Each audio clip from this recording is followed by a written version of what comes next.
and all of the panelists. This is kind of one of those questions that you don't want to hear, but did you ever feel vulnerable when you were leaning in? Did I ever? Yeah. Does somebody want to answer that? The lean in. Jill's going to answer that. I'm bold. And I have my name tag on now. Of course, every single woman has had that experience. And anybody who tells you they haven't is lying through their teeth. It's just part of the human condition. And people who achieve great things, whether they're great in their life or great in the lives of the world, always has those moments of doubt and fear. But successful people are the ones that push through it to find a way to make a difference.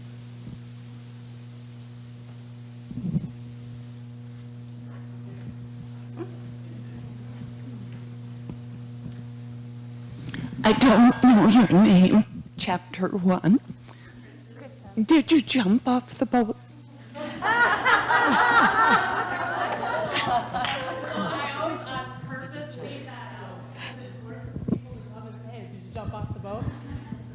So yes, I jumped off the boat, but of the 3 things I was afraid of, drowning, sharks, and getting bloodied by the coral, all 3 of those things happened on that trip. Not the same day, but every single one of those things actually happened on that trip. No. So the lesson though is that even when fear is legit, do it anyway. You know, there'll come a time, can I just say this? And that's why I can stand up in front of you. There'll come a time when you have 2-3 hours, that's it, 2-3 hours, and you go, you say to yourself, why didn't I? Why was I so afraid? Why? You know, and I think of this so often that you know, when something happens, you know, you have the fear, the day's going to come when you say, why didn't I do that? Why didn't I try that? Why didn't I say that? You know, and that's something to keep in mind. Okay. I have a 28-year-old daughter who's just starting out, just, you know, wanting to be the best she can be in her career and getting ready to get married. What advice do you have for young women? Can they do it all? You know, I think I, and probably a number of you, come from this generation where we were led to believe that we could do it all, but it turns out that's pretty hard. So what would your advice be for young women starting out in their careers now?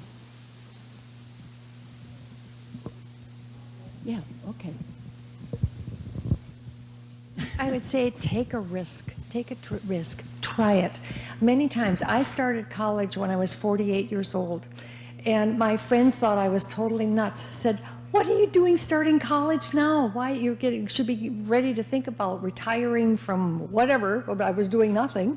So in 10 years, I was going to be 58 years old with a degree or without a degree. So if I'm going to be 58 years old anyway, actually I got that degree when I was 55. How did I do that? And it was 8 years, I guess it was. Anyway, I got my bachelor's degree when I was 55 years old, and it's the best thing I ever did.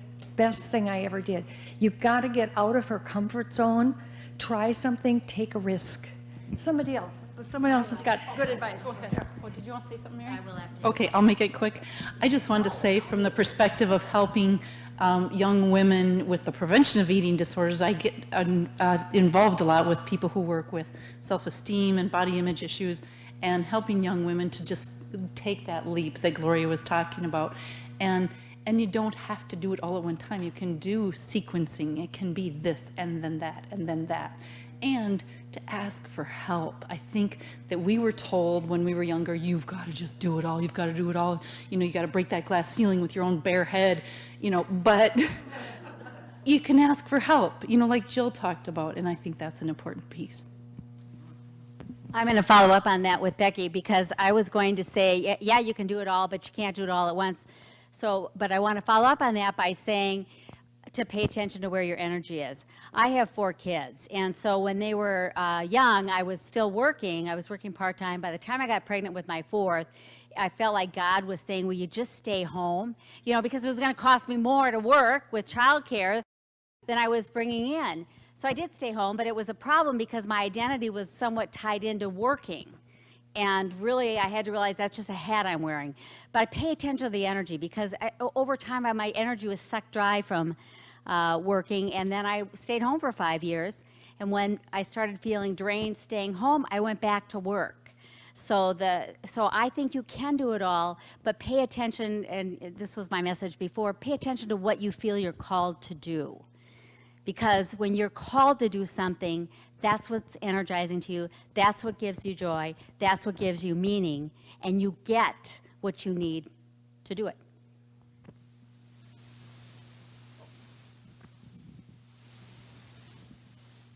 I'm sorry, I don't, second from the left here. What is your business?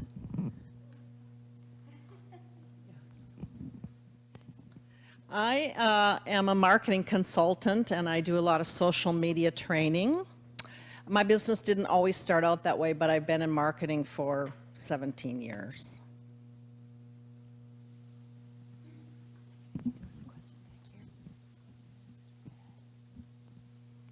This is just a response to the 28-year-old daughter wanting to do it all. I agree that you can do it all, but not at the same time. I think what's happening now is more young men are stepping up to the plate to help, and I think that it's okay to ask them. I think it's time they stepped up to the plate so that we have more support in the work, that we can do what we need to do. And I see it happening more, but it's okay to keep pushing that button. Because that's what, is it Sheila Greenberg who wrote Lean In? Is it Greenberg? That's exactly what she said, that Sheryl Sandberg, it's exactly what she said too. She would not be where she is without a strong partner. So don't try to do it all. Nobody can do it all at once.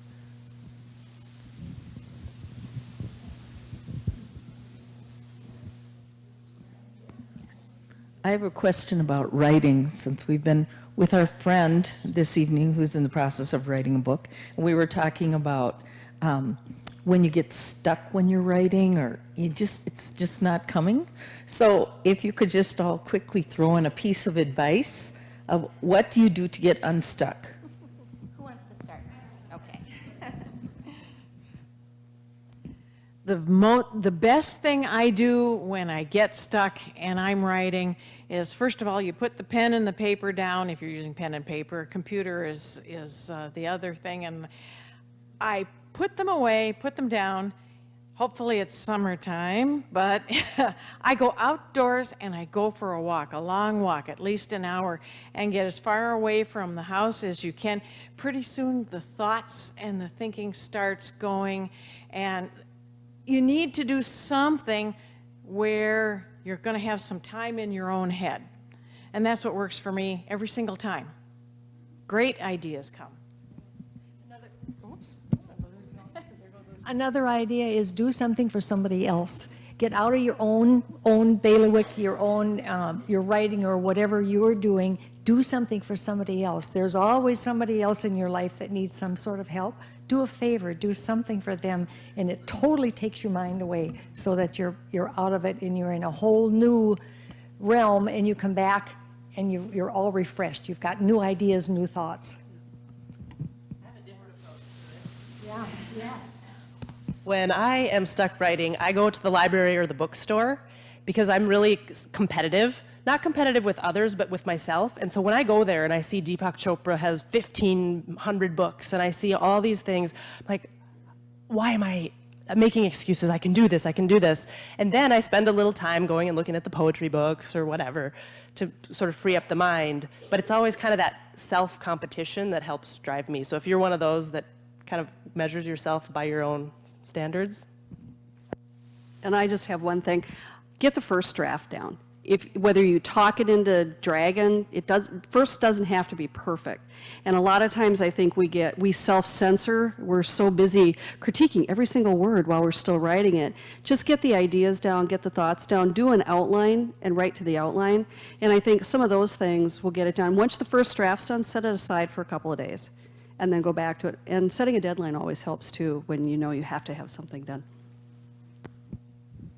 I think, Sorry, I'm going to put in a tip from an extrovert, because a lot of people are introverts, and I have an introverted side, but maybe you can tell I'm just a little bit on the extrovert side. So I'm not a success in the writing because it's taking me 20 years to write this second book. So I'll preface it by saying that. But for the extrovert in me, I need to talk it out.